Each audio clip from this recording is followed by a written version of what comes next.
Assalamu Walaikum. Hello friends, how are you? Welcome back to my another video. In this video, I am going to show you how to change all slide in Microsoft PowerPoint to portrait. Let's get started.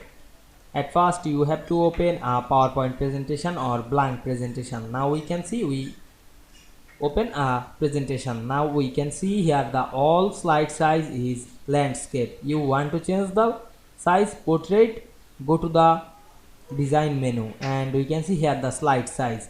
Then we can see here the standard or the wide screen. Now we go to the custom slide option and we choose the landscape slide.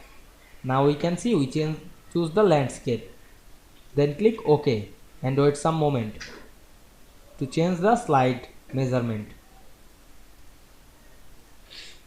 We can see here the system is maximize and ensure fit. Now I am select ensure fit.